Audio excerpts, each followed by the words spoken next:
Hello guys, good morning, good afternoon, any time of the day, anywhere in the world. Halika guys, samahan ninyo akong magluto nitong laing.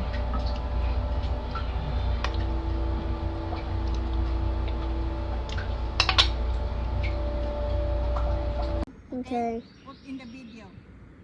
Okay?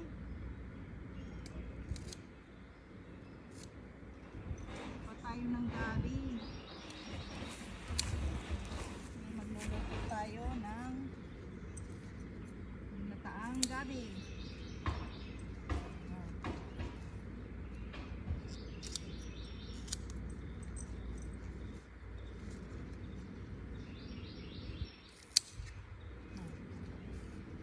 Okay baby, that's it. Gasa natin guys yung gabi. Pinahaan natin.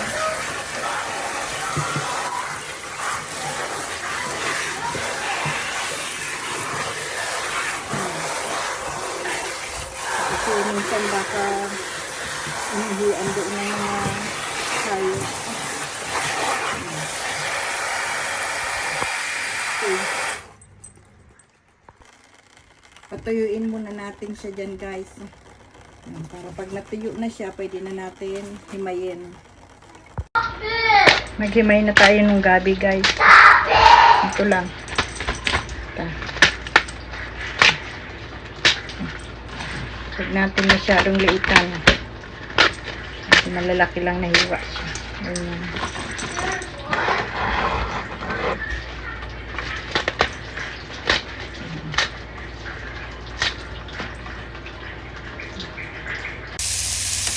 I-fry natin itong slice natin na tuna. Right? Para medyo crispy siya.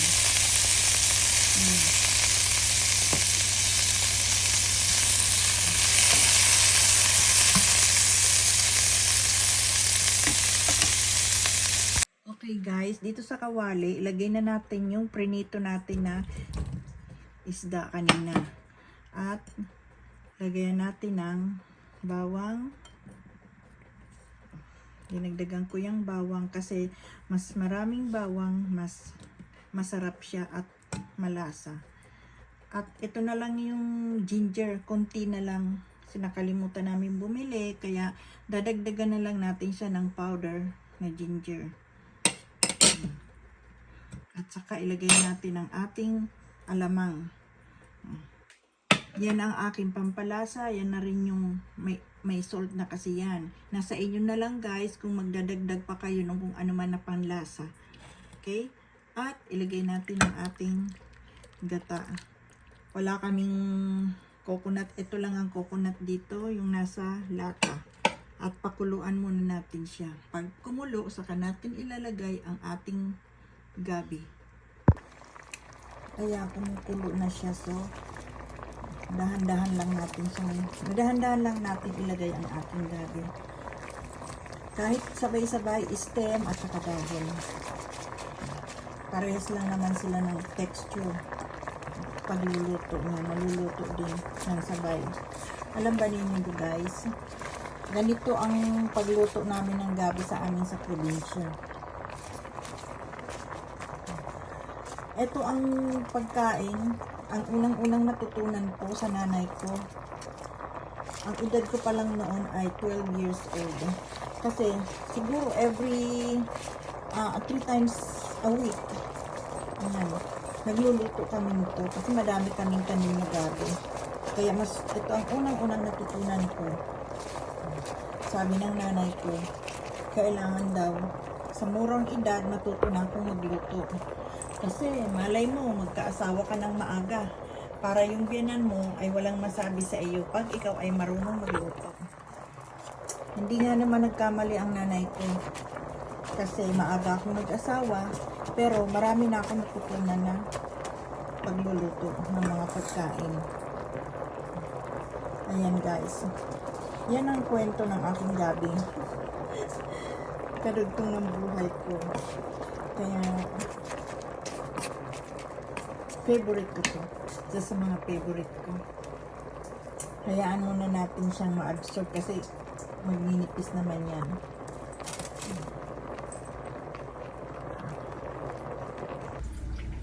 I-check na natin guys. Pwede na natin siyang haluin.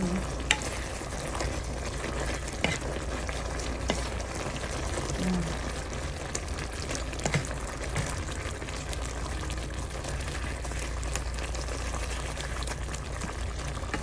Importante talaga yung kahit pa paano marunong magluto.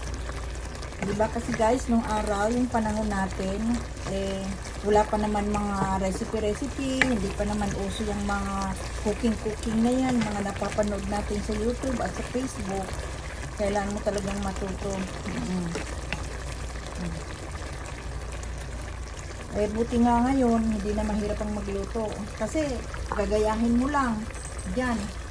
Manood ka lang sa YouTube ng tutorial, makapagluto ka na ng ulam, ng kahit ano gusto mo. Diba?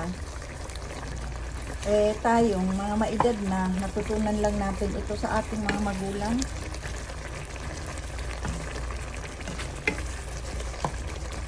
At tayo ay hindi tumitingin sa mga recipe ng iba. Pwede ka naman mag-invento ng sarili mong pagluluto kasi nga cooking is an art. Wala naman sinabing gumaya ka sa mga recipe, nasa sa iyo naman yan. Yun ang advantage ngayon, di ba guys? Kasi kahit di ka marunong magluto, matututo ka ng magluto. Dahil maraming tutorial. Hindi mo na kailangan turuan ng mga anak mo. Kaya lang, siyempre, may kanya-kanyang paraan ng pagluluto. Hindi naman mo pwedeng sabihin na, ay, mali yung luto mo, mali yung recipe mo.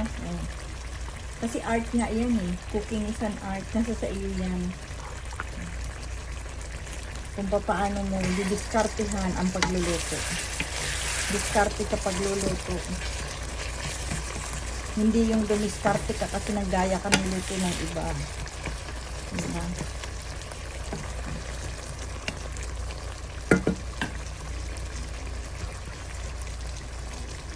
Ayan.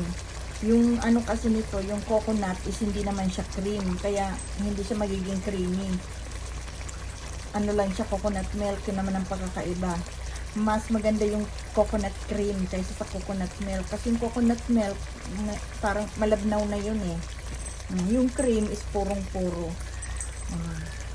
Kaya, pero pwede na rin ito. Pwede na rin pagtsagaan. Pang ulam na.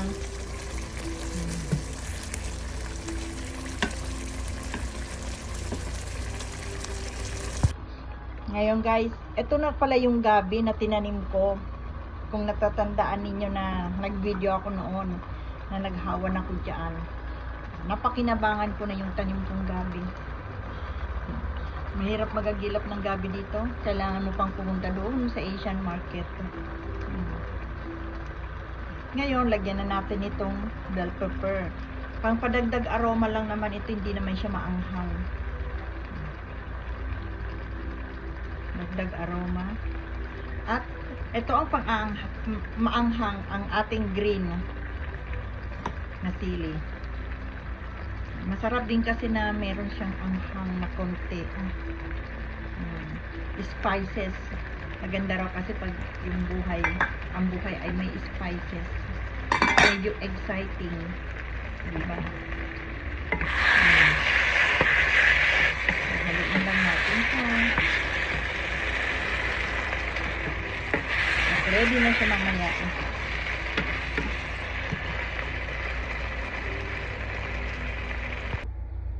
At ito na nga guys, ang ating laing, excuse me, ating laing with fried fish.